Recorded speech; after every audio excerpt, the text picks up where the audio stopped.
Olá,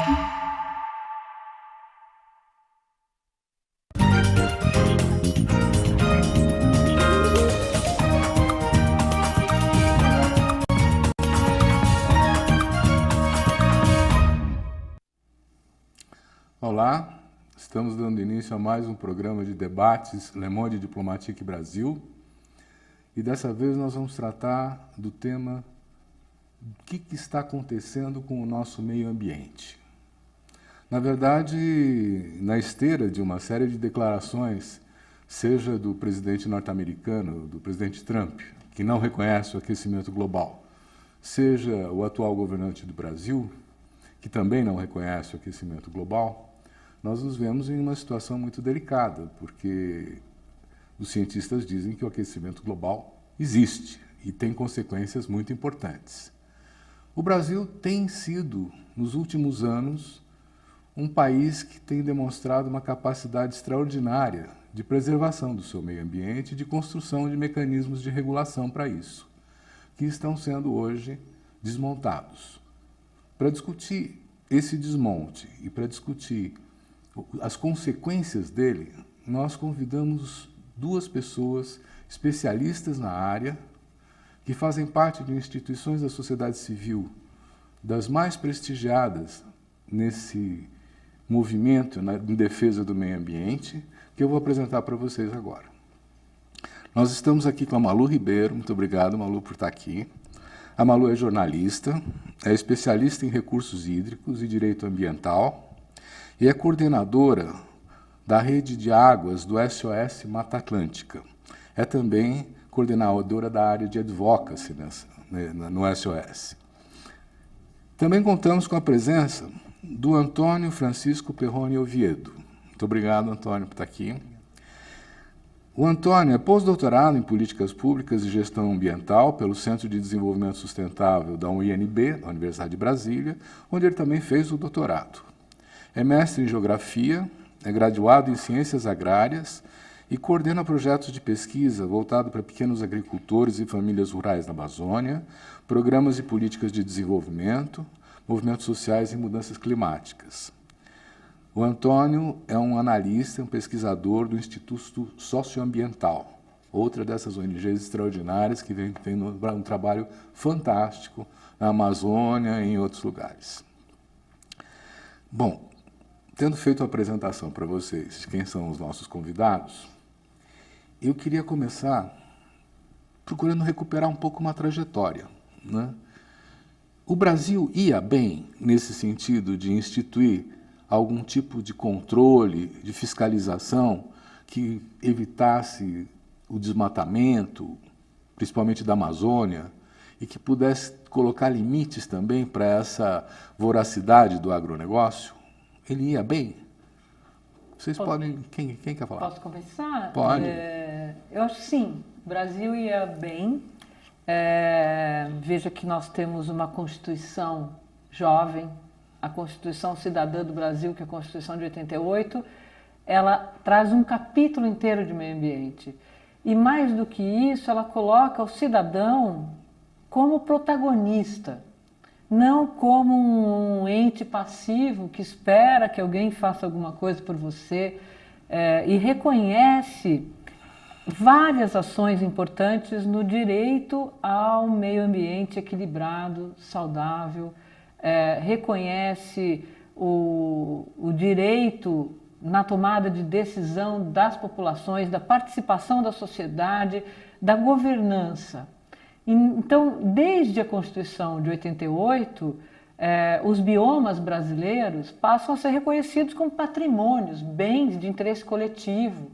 Isso muda completamente a nossa postura perante um modelo de desenvolvimento que começa a colocar o Brasil como protagonista por seus patrimônios, por seu ativo ambiental, né? E muda completamente a postura do país ao ponto de sediarmos na Eco 92 a Conferência Mundial no Rio de Janeiro. E a partir daí, então, é uma mudança de paradigma. Surgem no país várias ONGs, vários movimentos, a SOS Mata Atlântica, que fez no início dos anos 80 esse nosso logotipo aqui, a bandeira do Brasil, faltando o verde da nossa terra para denunciar. SOS Mata Atlântica, estão tirando o verde da nossa terra. E conseguimos, foi o único bioma brasileiro que conseguiu uma lei específica de proteção a essa floresta que dá uma de suas espécies, empresta um nome ao país, pau-brasil, né, que quase chegou à extinção. E a gente traz, então, com esse movimento de ONGs, um pertencimento das pessoas e uma compreensão dos serviços ambientais, ecossistêmicos que a natureza nos presta e a gente se coloca como parte da natureza. Então, se há um problema para o meio ambiente, é um problema para nós, né? Eu trabalho, por exemplo, com água no Brasil.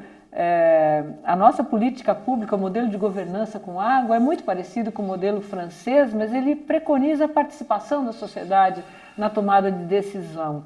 E nesse sentido a gente vinha contendo, na Mata Atlântica, por exemplo, o ritmo desenfreado do desmatamento da Mata Atlântica fez com que esse bioma só existisse em menos de 8% no país. Nós chegamos agora a 12%, a Mata Atlântica se estende por 17 estados do Brasil e nós chegamos a 9 estados com o índice do desmatamento zero. Então é uma grande conquista. Por quê? Porque a sociedade participa, não foi uma lei feita de cima para baixo, foi uma lei participativa que coloca então ali mecanismos, desde os conselhos municipais de meio ambiente, fazendo os planos municipais das cidades, o plano da Mata Atlântica, até a lei que protege o bioma. Então a gente vinha num crescente. Na verdade a gente já não achava mais que precisasse usar essa camiseta. Estão tirando o verde da nossa terra, agora a gente queria estamos recolocando o verde, aumentando o verde da nossa terra, e decidimos nesse ano resgatar esse lema e fazer com que as pessoas voltem aí para as ruas, voltem para os bares, para as comunidades, deem a mão para a ciência, para a pesquisa, para reverter esse retrocesso dos governantes. Nós vamos falar dos retrocessos um pouquinho mais tarde. Agora eu queria recuperar essa trajetória de construção dos mecanismos de regulação, né?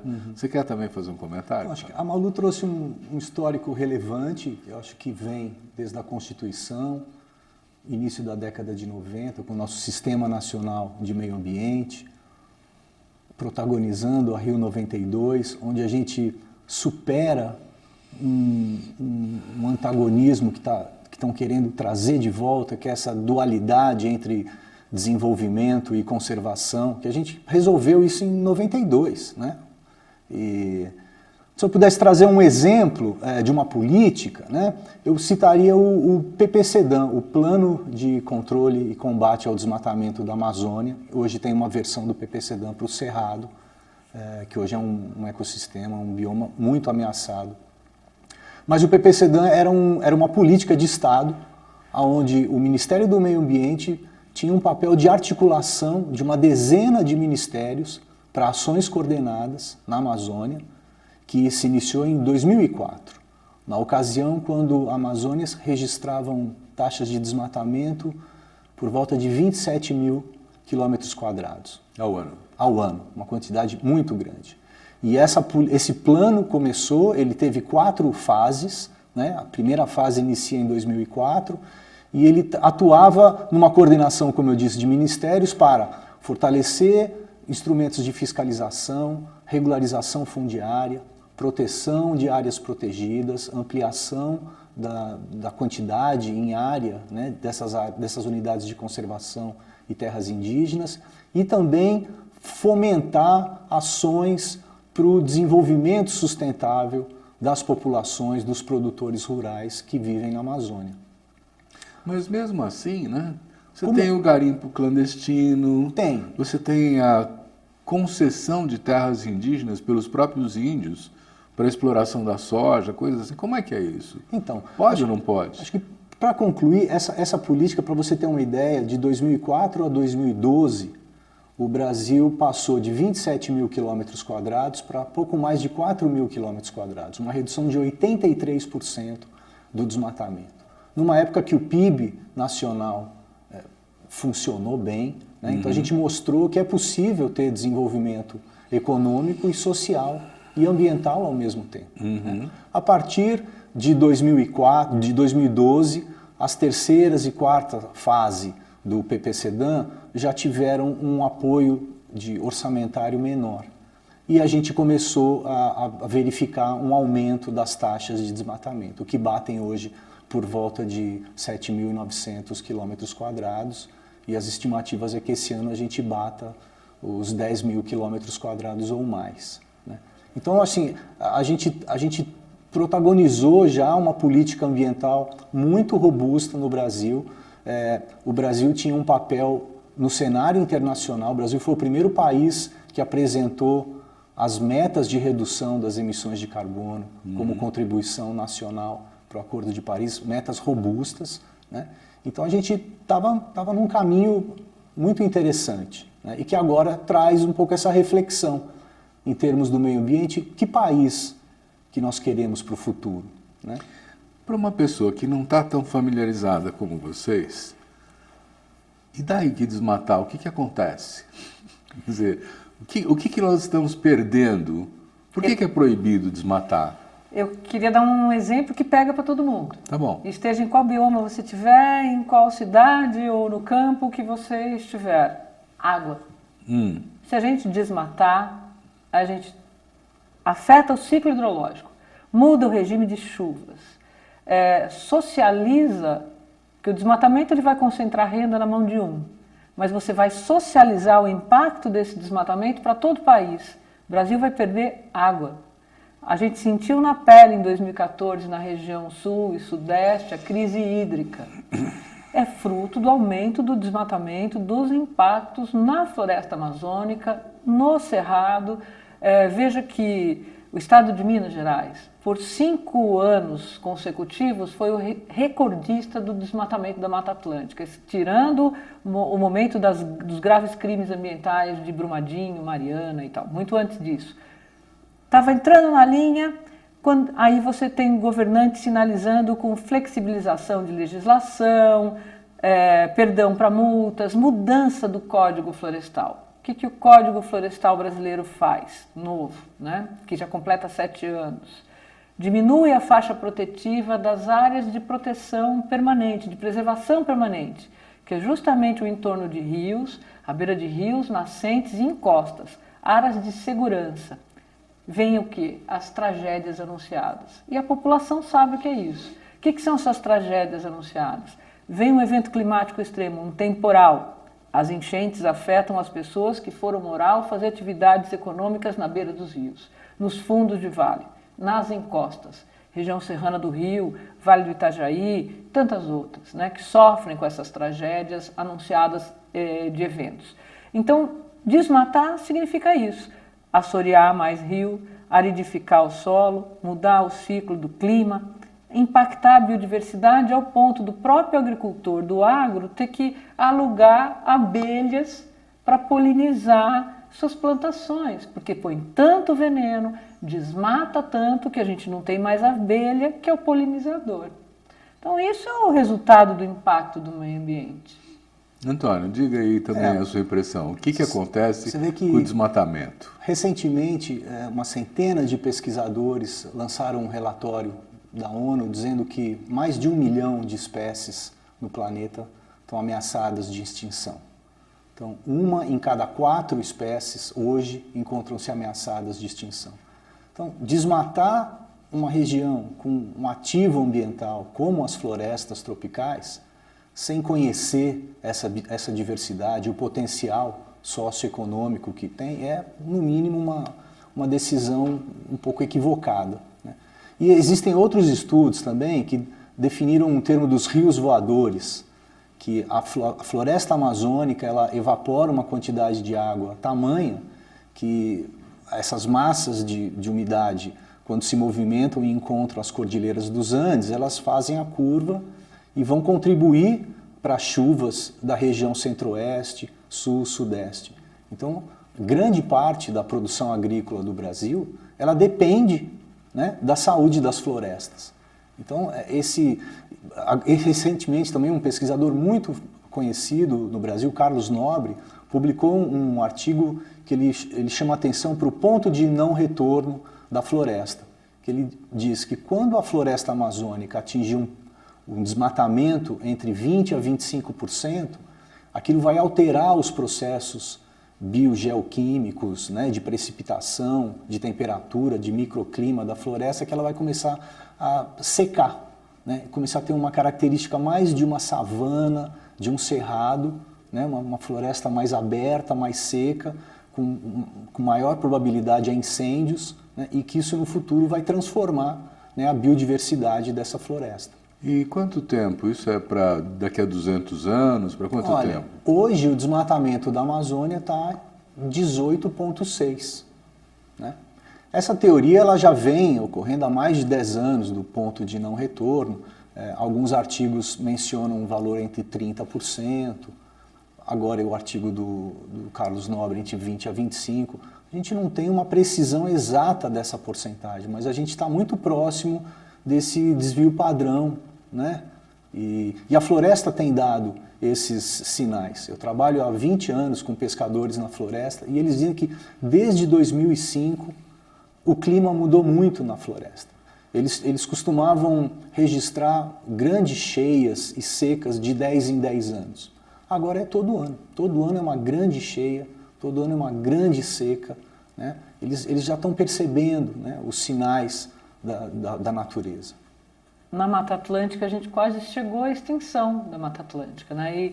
E a Mata Atlântica, a dificuldade de proteger a Mata Atlântica é que as áreas mais urbanizadas, as cidades, as grandes capitais, ocorrem no domínio do bioma. Então é diferente da Amazônia, né? É uma floresta onde estão milhões de pessoas, milhões de atividades econômicas. E isso prova, além da capacidade de regeneração da floresta, quando você investe em alternativas de produção sustentável, recuperação das áreas de preservação permanente, das reservas legais, né? A SOS Mata Atlântica não conseguiria ter feito a recuperação do bioma no ritmo que a gente citou, de chegar ao desmatamento zero e agora querer ampliar a cobertura florestal, se não fosse o lado bom do agronegócio. A gente tem um lado bom do agro, que são os produtores que reconhecem essa dependência e o impacto econômico que é para uma propriedade que tem nascentes preservadas, que tem a fertilidade do solo. Se você desmatar na Mata Atlântica, você perde a fertilidade do solo. O solo é muito pobre, ele é raso, né? Impacta nas nascentes, impacta nos polinizadores, na sua saúde do ambiente, muda o microclima. Então, quando a gente fala em mudança climática e impacto, não é só no macro, é também no micro. E as pessoas reconhecem isso, né? Veja, por exemplo, o caso de Bonito, recente esse caso no município de Bonito, cujo atrativo, a galinha dos ovos de ouro, é a transparência daqueles rios, né, para turismo internacional, para o turismo nacional. E aí a mudança de uma atividade econômica de pasto para o cultivo da soja fez com que a gente perdesse aquelas águas cristalinas. Então, você precisa ter um zoneamento econômico, ecológico, que mostre as características do país, aproveitando os serviços da natureza e não querendo lutar contra ela. Né? Exatamente. Tem agronegócio bom, do ponto de vista de respeitar o meio ambiente? Eu acho que tem, e a gente tá vendo sinais disso agora, né? Eu estou começando a perceber também que você tem um grupo, né, de produtores que são muito conscientes com tudo isso que nós estamos falando, né, da importância de você ter um meio ambiente equilibrado para que ele possa jogar junto a favor da produção agrícola, tanto na disponibilidade de fauna, de insetos, controle biológico de pragas, né? Manutenção de microclima. Então, existe um grupo que, tanto é agora, nessa última medida provisória, que tentou, né, flexibilizar ainda mais as dimensões da reserva legal, anistiar a recuperação ambiental, um grupo, né, uma parte dos produtores dos agricultores no Brasil se posicionaram contra, porque acharam que aquele tipo de medida, no curto, médio prazo, ia ameaçar, colocar em risco a produção agrícola Principalmente nacional. quem exporta, né? O agricultor que exporta, ele precisa ter um selo verde, ele precisa da certificação. Agora nós tivemos na Suécia um comportamento no supermercado que Exatamente. proibiu os produtos brasileiros por causa deles carregarem o agrotóxico com eles. Né? Exatamente. Agora, no nosso caso, por exemplo, a Mata Atlântica, que está mais de 70% da floresta atlântica está na mão do proprietário privado. Então nós temos, além desse bom do agro, que é o produtor de orgânico, é o pequeno produtor de alimentos. Mas esses são os pequenos produtores. Então, mas a Mata agronegócio Atlântica, é o grandão, não é? Então, a floresta atlântica é diferente da Amazônia por causa disso. Ela é uma floresta que está na mão de pequenos proprietários. E que tem, inclusive, redes de reservas particulares de proteção de recursos naturais, estão muito ligadas à sua atividade a turismo, a essas culturas, né, de orgânicos, de produção de alimentos, ou mesmo de vinhos em Santa Catarina, no Paraná. Uma outra característica. Agora, esse conjunto de proprietários rurais, eu também poderia citar, por exemplo, o etanol paulista, a indústria de cana no estado de São Paulo. Tem um lado moderno, que deixou de queimar a cana, que entra em discussões de comitês de bacia, organismos de bacia, buscando sustentabilidade, mitigar o seu consumo, e que fez com ONGs e organismos de bacia um verdadeiro pacto por recuperação de APP, que é a área de preservação permanente do entorno de rios. Se não fosse essa visão, nós da SOS, por mais programa que a gente tenha de doação de mudas, de termo de ajuste de conduta, de restauração florestal, não teríamos chão para plantar. E nós já plantamos mais de 20 milhões de árvores, né, com esses proprietários. Então tem sim um lado bom da balança, só que não é esse que faz a pressão na bancada ruralista. Na bancada. Inclusive exato. tem uma experiência que é riquíssima e é uma demonstração, né? Nós temos no nosso conselho editorial, né, o Sebastião Salgado, o fotógrafo, Sim.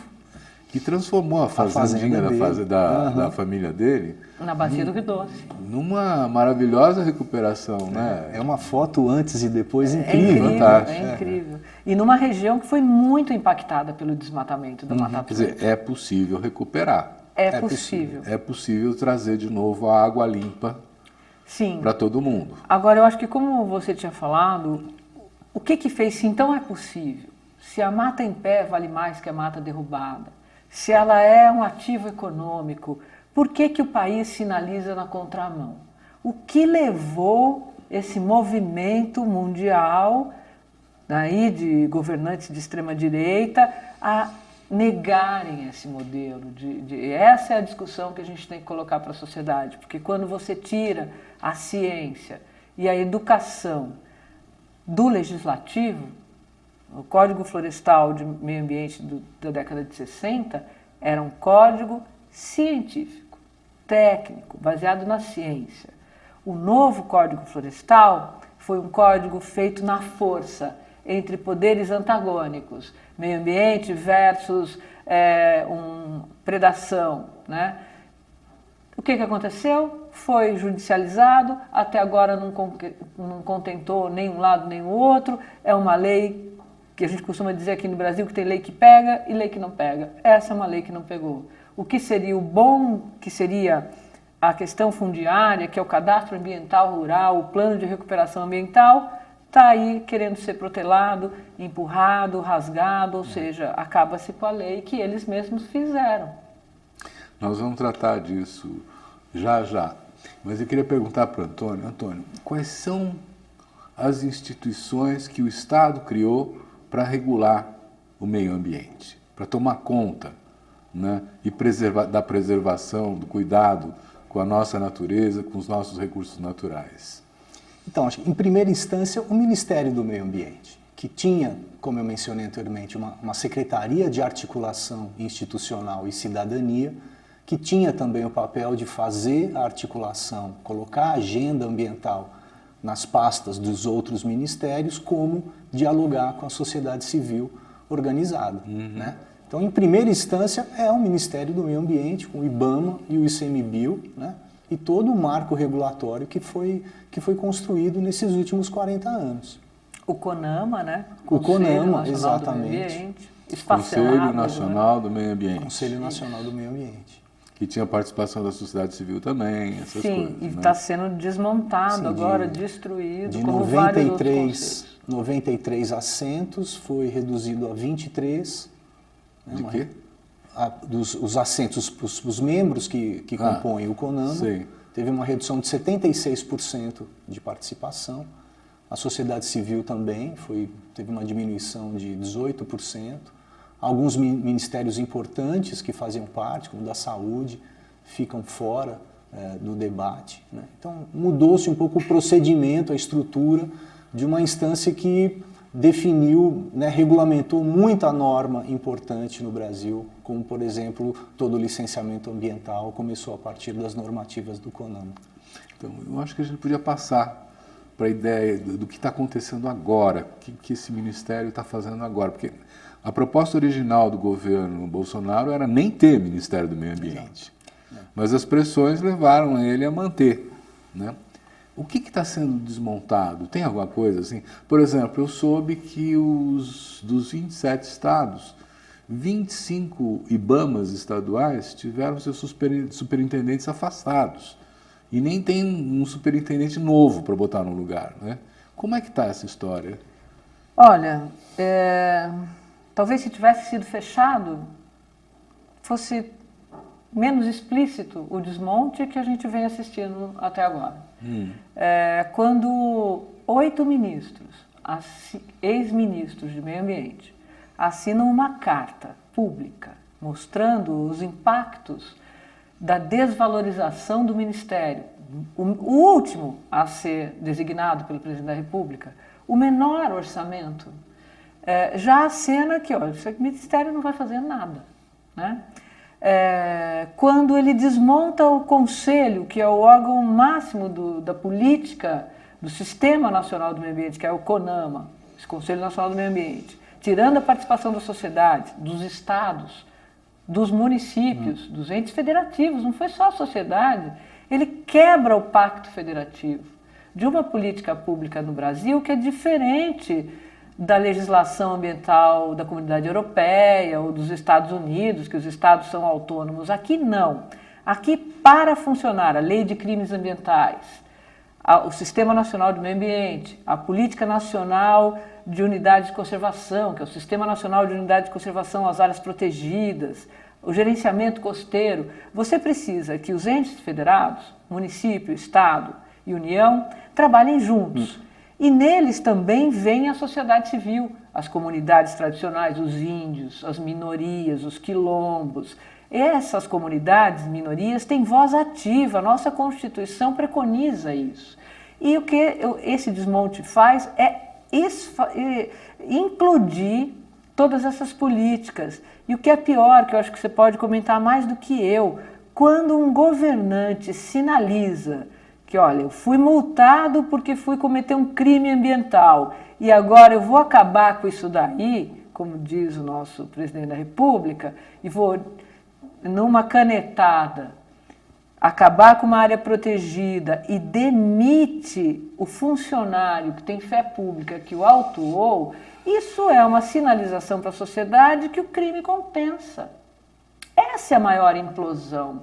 Não é colocar um ministro que não tem nenhuma afinidade com a questão ambiental, que não ouve a sociedade, não ouve a ciência, que nega a mudança do clima, que está a serviço de setores econômicos e não da coletividade. É um governo sinalizando. É um governo sinalizando um retrocesso, um descaso que a gente nunca viu na história do Brasil, nem mesmo nos governos militares. Antônio. É mesmo. É uma coisa bastante preocupante, porque ao desidratar o meio ambiente, como está sendo feito, ele perde a sua capacidade de implementação das políticas e coordenação. Então, acabar com a competência do combate ao desmatamento dentro do Ministério, né? Desagregar essa agenda, desmatamento, mudanças do clima, também a competência da mudança climática não existe mais dentro do Ministério. Colocar a Agência Nacional de Águas no Ministério, a gente lutou tanto, a SOS Mata Atlântica lutou tanto para a gente garantir um princípio tão importante que é o princípio do uso múltiplo da água, e agora a gente vê uma Agência Nacional das Águas que tem a responsabilidade da implementação de uma política de gestão de uso múltiplo, está sediada num ministério que cuida basicamente de irrigação e saneamento, né, que são os dois maiores usuários de água. Né. Então, assim, foram mudanças estruturais. Você comentou do IBAMA, hoje, agora recentemente também, o ministro está dizendo que vai fechar 6 das 11 coordenações regionais do ICMBio. Né? ICMBio é o quê? O Instituto Chico Mendes de Biodiversidade. Seria a instância do Ministério que cuida das áreas protegidas, das unidades de conservação no Brasil. Então, acho que são essas medidas associadas a toda essa narrativa, a esse sinal, né? A visita do presidente com o ministro na Amazônia, que desautoriza uma operação de fiscalização. Né? Então, são sinais dizendo, olha, é uma avalanche de ações que é um convite ao crime ambiental, que é o que a gente está percebendo. Desde o início do ano, as taxas de desmatamento estão aumentando. Todos os dias a gente tem registros de invasões, grilagem de terra dentro de unidades de conservação. Isso é recente? Indígenas. Não tinha antes desse jeito? Olha, exploração ilegal, invasões em áreas protegidas e terras indígenas é um problema recorrente, né? Que a fiscalização luta para conseguir dar cabo disso. O que a gente percebe é que esses alertas de exploração ilegal, de desmatamento, eles aumentaram de janeiro para cá. Não, o que a gente não tinha, que eu acho que é importante que ele colocou, era o Estado brasileiro, o governo brasileiro, descredibilizando o fiscal do IBAMA. O cara que vai lá, autua, apreende uma máquina que está a serviço de uma mineradora irregular dentro de uma área protegida e queima, porque não tem como tirar aquilo de lá. E o governo brasileiro, em vez de dizer, não, vou dar mais estrutura, tecnologia para os agentes, para os fiscais do meio ambiente, não se preocupe, vou acabar com isso. E acabar com isso significa o IBAMA não sai mais para autuar. Né? As imagens feitas por satélite, map biomas, os dados colocados aí com tecnologia, pelo INPE, mostrando esse avanço do desmatamento, precisam que, olha, enxerguei o desmatamento pelo satélite, com tecnologia aqui no meu computador, o fiscal vai lá e cumpre a lei de crimes ambientais. Isso não acontece. Uma outra sinalização, o terrível crime da Vale sobre Brumadinho. Uhum. Passados 3 anos do dano que aconteceu da Samarco na bacia do Rio Doce, até agora a gente tem uma impunidade. Essa impunidade é a maior implosão. Né? Não só fechar os órgãos, desmantelar conselho, tirar a participação, mas sinalizar com essa impunidade, com que o crime compensa. Isso não está sendo feito só na área ambiental. O presidente da República quer acabar com multa de trânsito. Então é uma postura que rasga, né, códigos, código de meio ambiente, código de mineração, código de água, a própria Constituição. Não se pode, o presidente da República no Brasil não pode governar com uma caneta BIC. Tem o parlamento, tem o judiciário, o equilíbrio dos poderes, o pacto federativo, a sociedade. O presidente pode vender o aquífero Guarani? De forma alguma. Eles não estão negociando isso com a Coca-Cola, entre outros? São coisas... estão negociando, mas são coisas diferentes. A água, pela Constituição brasileira, é um bem de uso público, patrimônio da nação, de interesse coletivo, dotado de valor econômico. O que o governo está fazendo, e veio fazendo via uma medida provisória que nasceu no governo Temer, caducou no primeiro ano do governo Temer, depois agora foi reeditada no forma de uma lei, marco regulatório do saneamento, é conceder a exploração das águas a empresas privadas, sobre o argumento de que, olha, o Brasil não investe em saneamento, não tem dinheiro, então o ingresso de capital privado seria um bom negócio para que o Brasil saia dos índices alarmantes de menos de 40% da população com acesso ao saneamento. Não teria problema nenhum se o Estado brasileiro tivesse ainda na Agência Nacional de Águas uma agência que regula o uso desse bem que é a água e faz uma regulação com governança da sociedade, via comitês de bacia, etc.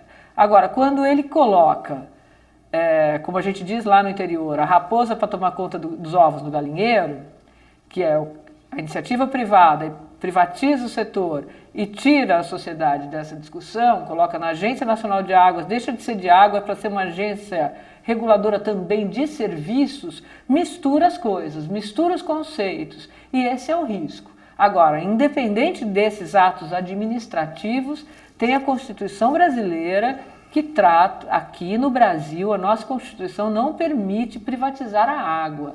Você pode conceder o serviço, mas não privatizar a água.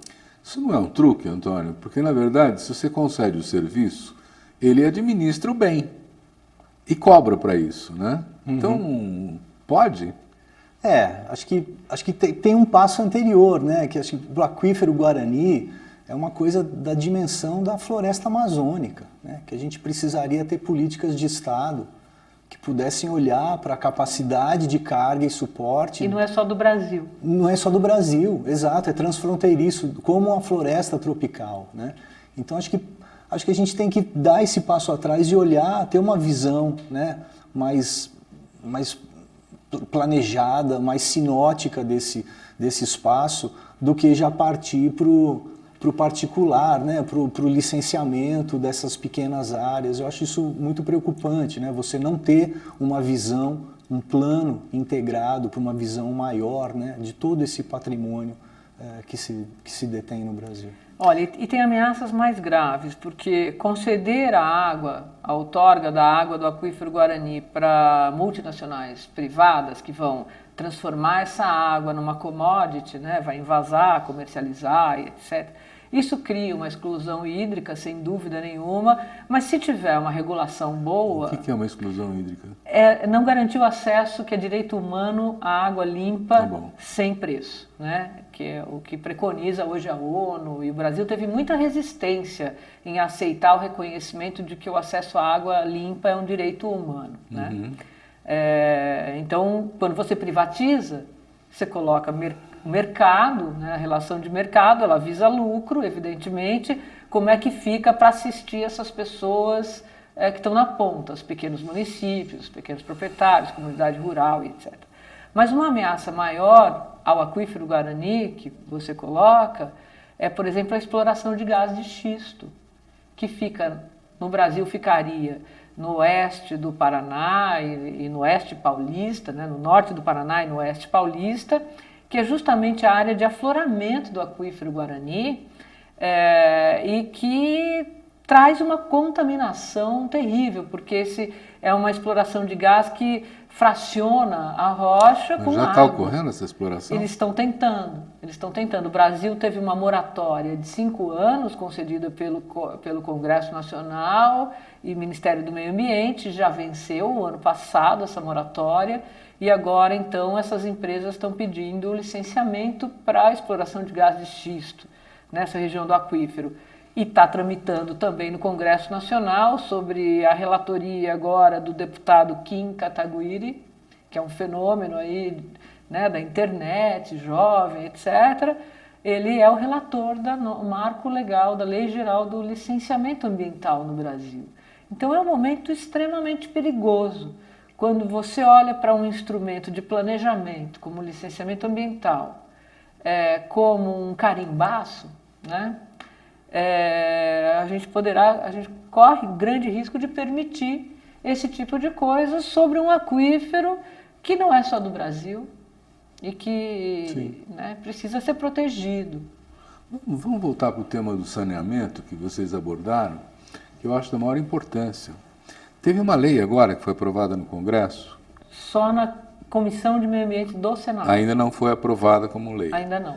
Que diz o quê? Que pode ser concessão para a empresa privada operar o saneamento? Ela diz uma série de coisas, né? Ela é um marco regulatório do saneamento básico no Brasil. Ela coloca que todo mundo, hoje quem detém, que é responsável pelo saneamento no Brasil, são os municípios, pela Constituição, né? Então, para um município conceder seu serviço, ou para uma empresa autônoma do município, ou uma estatal, ou uma público-privada, ou uma privada, ele terá que fazer uma licitação. Antes, até hoje, isso não é assim. O município de uma cidade aqui em São Paulo, por exemplo, quiser conceder o serviço para a Sabesp, faz um convênio de estatal para estatal e implanta-se o sistema. O saneamento não cuida só da água, ele vai cuidar também do lixo, da coleta seletiva, da política de resíduos sólidos, da água tratada e do esgoto tratado. Permite, então, o ingresso de empresas privadas competindo com as empresas públicas e, de uma certa forma, ele prioriza, ao fazer a licitação e a concorrência, o ingresso do capital privado. Então, ele tende a ser uma lei de privatização. E coloca para a regulação, que hoje é um problema, de fato, cada município detentor faz sua regulação. Então, imagino que é regular 5.000 leis de regulação. Não dá certo, por isso que nunca deu certo. Centralizar um órgão de controle, como a gente tem a ANEEL, a Anvisa, a ANA, que era a agência de água, numa agência reguladora, autônoma, isso é positivo. Só que ele coloca na ANA.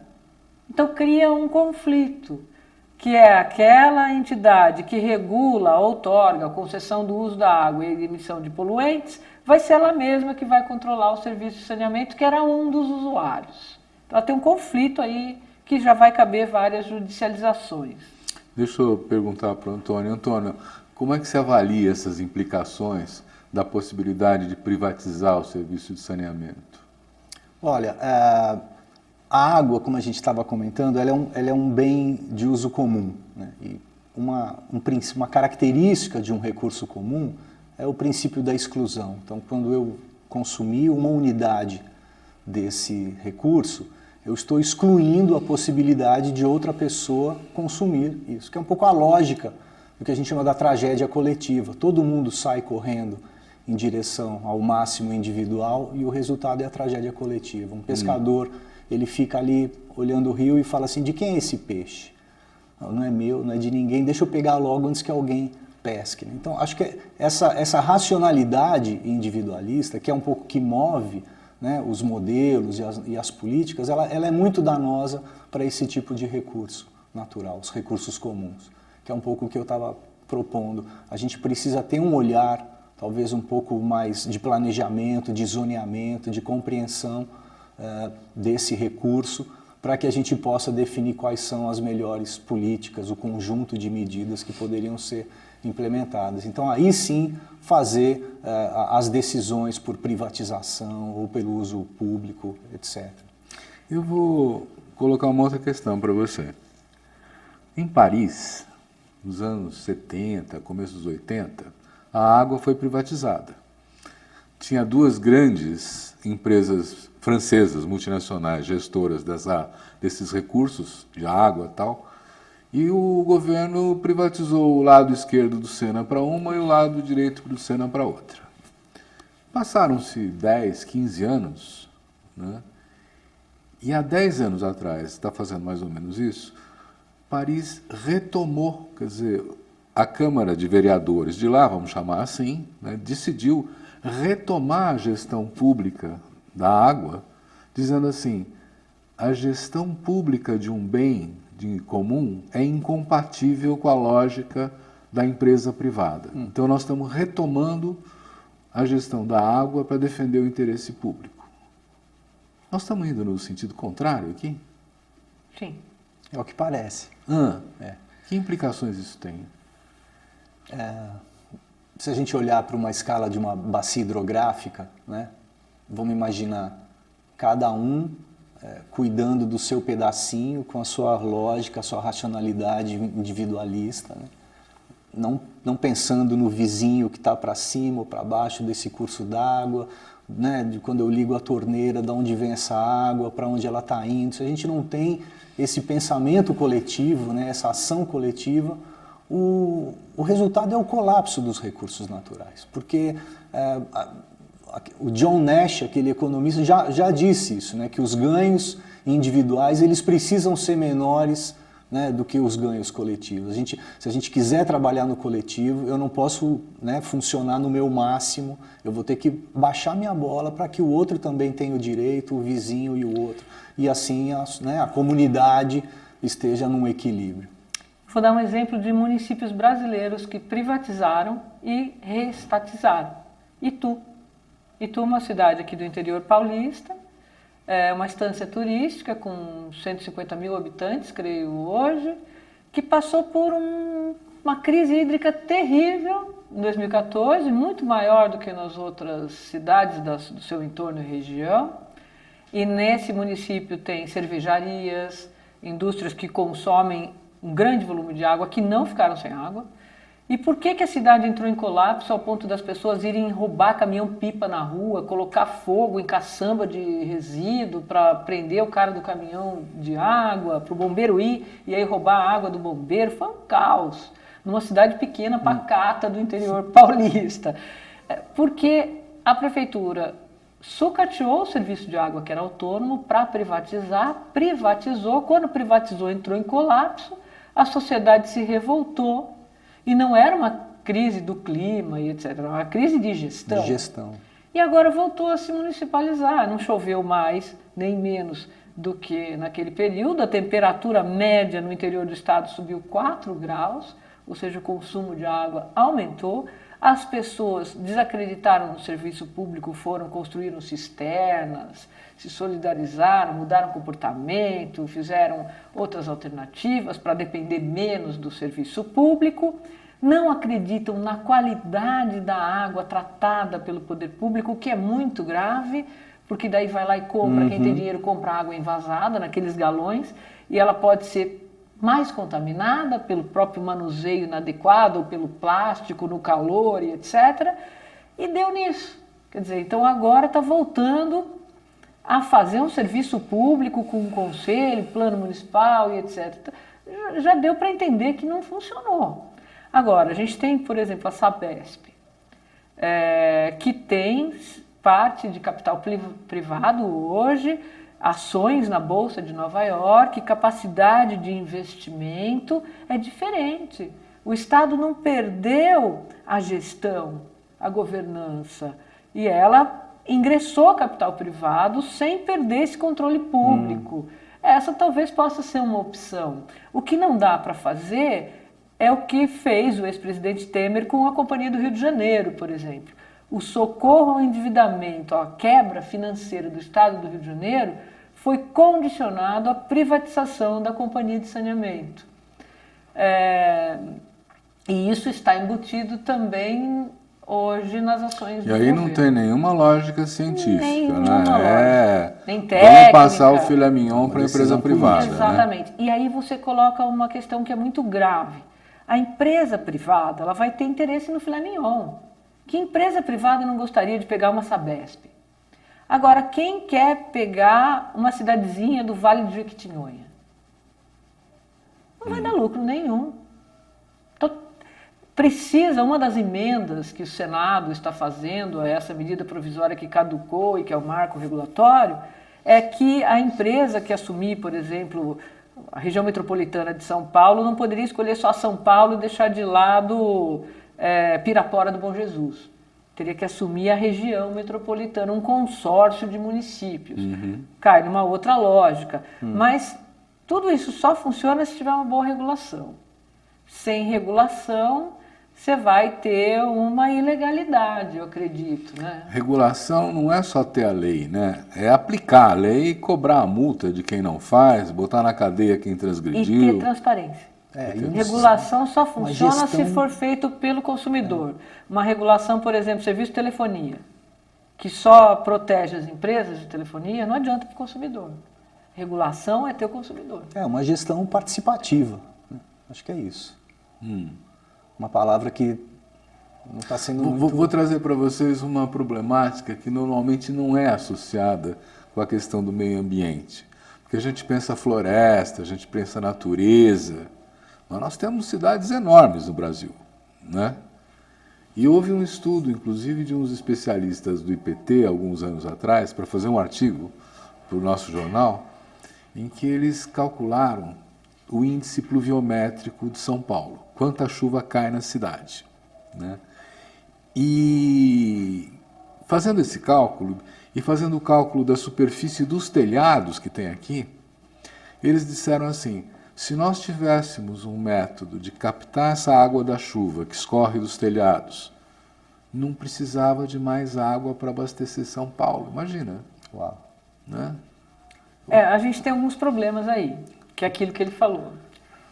Quando eu pego, então eu tenho uma casa de alto padrão e fiz a minha cisterna, colhi a minha água de chuva. Mas o meu vizinho tem uma pequenina casa, que o seu cobertura florestal, sua cobertura de telhado não daria para suprir uma família de 5 pessoas. E na minha, de altíssimo padrão, só tem 2 pessoas. Então, esse contraste social depende da regulação do Estado. Tem países, por exemplo, como Israel, que seria inimaginável um cidadão se apropriar da água da pouca chuva que um dia cai lá, ou de qualquer água, né? Porque ela precisa ser regulada para todo mundo. Então, são os açudes no Nordeste, né? Os açudes no Nordeste, exatamente. Quer dizer, quando você cria uma política de Estado, que era aquilo que a gente falava da exclusão hídrica, né? Que permite você ter um comportamento individual sobre um bem coletivo, você vai ter conflito. É o caso, por exemplo, da agricultura irrigada, com essa cultura de grandes sistemas de irrigação, né? Às vezes você está, os municípios, as pessoas economizando, fazendo racionamento de água e os produtores lá com a bomba, porque eles tiveram uma outorga. E aí vira um conflito. O agricultor fala, mas eu tenho a minha licença para fazer isso, o município não fez a parte dele, agora eu vou ter que parar de produzir porque o poder público não cumpriu o seu papel. Então, cria um conflito. E acho que esse é o papel que a gente espera do Ministério do Meio Ambiente, que a gente espera do Estado, que ele seja um regulador e um mediador de conflitos, mais do que uma gestão policialesca que não dá certo também, o comando e controle não, mas que viesse com políticas afirmativas de meio ambiente, pagamento por serviços ambientais, valorização daqueles que preservam, valorização da comunidade científica, dos técnicos de carreira, não essa negação, né, que leva a catástrofes. Nós estamos indo para a catástrofe? Olha, eu acho que a gente vai colher aí alguns indicadores não muito animadores nesse início de gestão, um pouco com essas medidas de retrocesso, né? Você imagina um setor de fiscalização que anuncia aonde vão ser as operações de fiscalização previamente. Então você tem ali a Floresta Nacional de Jamanchim, que é uma das áreas mais invadidas na Amazônia. Alguns dias antes da operação foi anunciado que a operação de fiscalização ia ocorrer lá. Óbvio que nenhum madeireiro ficou lá para pagar a conta, né? Então acho que esse tipo de ação inevitavelmente vai deflagrar em indicadores ambientais de baixíssima performance, né? E eu acho que o que a gente estava comentando, um aspecto importante, né, quando a gente comenta sobre sobre todo esse retrocesso, são coisa. Um nível são as narrativas, que vai na mídia, fala que vai, né? E outra coisa é a nota fiscal, já que assina embaixo, né? Então acho que as reestruturações no Ministério são muito graves e acho que um outro problema muito grave é toda a dificuldade que o governo passa a criar a financiamentos e cooperações que aportavam recursos muito significativos para a implementação. Estamos falando do Fundo Amazônia? Fundo Amazônia, de vários o outros. Fundo Clima. O que está acontecendo com o Fundo Amazônia? Então, eu fui gestor de um projeto do Fundo Amazônia durante 5 anos. É um processo bastante detalhado e moroso para você aprovar um projeto. Existem todos os indicadores, auditorias anuais, enfim. As organizações que acessavam esse recurso tinham consciência que era um fundo bastante criterioso, né, para implementar projetos. E aí a gente começa a ouvir toda uma desqualificação do ministro, que os projetos não têm meta, que não atingem resultados, que pagam salários malucos para as pessoas, mas ele não traz um exemplo clássico, ele não vê a diversidade logística de implementação de projetos como esse, então não qualifica muito, né, o discurso. E aí, ao criar toda essa confusão de ir lá cobrar do Ministério, do Fundo Amazônia, fazer toda uma auditoria nos processos, ele basicamente senta em cima desse financiamento e coloca em risco, né, dos doadores desse fundo e fala, olha, se você quiser usar esse recurso, não está gostando, né? Se você quiser usar esse recurso para pagar indenização de terras para grileiros, isso não é esse o fundo que se destina, né? Então acho que começa a retirar uma oportunidade significativa de implementação das políticas, como o Fundo Clima, como outros recursos para restauração ecológica. A gente tem uma meta para restaurar milhões de hectares de pastagens degradadas e tinha sinais desses recursos que pudessem ser aportados no Brasil para que essa restauração ocorresse. E tudo isso agora fica meio que no estacionamento, né? Sobre o risco da gente não acessar mais essas oportunidades. Eu não sou uma pessoa otimista, mas também não sou uma poliana. Mas eu acho que o que a gente precisa nesse momento é de uma reação da sociedade. A gente já teve aí uma reação muito positiva dos ex-ministros do Meio Ambiente, de 11 ex-ministros da Justiça, do pessoal da educação, do Juventude na rua, mostrando que quer educação, não quer corte nos investimentos, o Senado dizendo, não, peraí, não vamos mexer no Código Florestal, as pessoas recebendo esse ministro do Meio Ambiente de costas. Então, nós estamos tendo uma reação. Reação dos mercados, da comunidade europeia que não quer os produtos, vai boicotar nossos produtos. Ou seja, acho que todos esses sinais, essa pressão da sociedade dão um alento para que a gente se una agora e diga para o governo, ou você muda ou a gente muda você. Muito bom. Nós temos, inclusive, várias demonstrações seguidas nas ruas, né, que estão demonstrando que, de alguma maneira, essa sensação de insatisfação está crescendo. O que nós não temos nenhuma garantia é o que vai acontecer depois. Mesmo que houver uma grande mobilização, vamos dizer, milhões de pessoas na rua, e depois, dia seguinte, né, onde é que nós estamos construindo alternativas que possam ser apresentadas como, de fato, uma alternativa concreta. Não é isso, mas eu vou implementar isso, né? E no meio ambiente nós temos um acúmulo de orientações, de normas, de regras, de acordos internacionais que poderiam facilitar isso, né? Eu queria dar 1 minuto para cada um de vocês, nós estamos encerrando o programa, já passou 1 hora, para vocês dizerem o que consideram importante agora. Eu acho que a sociedade tem dado sinais e a gente precisa ficar bastante alerta com tudo isso. Eu acho que vão ser anos apesar de bastante difíceis, de muito aprendizado, né? E eu imagino que para isso ocorrer, o governo precisa refletir sobre os canais de comunicação, porque todos os canais de comunicação com a sociedade civil foram cortados. Eu acho que eu não vejo um final feliz para uma situação dessa. Então, acho que precisa ter uma outra forma de atuação. Como o presidente disse, ele queria fazer um Brasil igual a 40, 50 anos atrás. Eu não sei se a sociedade quer esse Brasil do passado, atrasado, que não enaltece a educação, a ciência, o conhecimento tradicional, a riqueza, da natureza. Eu tenho certeza que a população não quer isso. Ela quer um papel, um Brasil do futuro, que reconheça todos esses valores. Muito obrigado.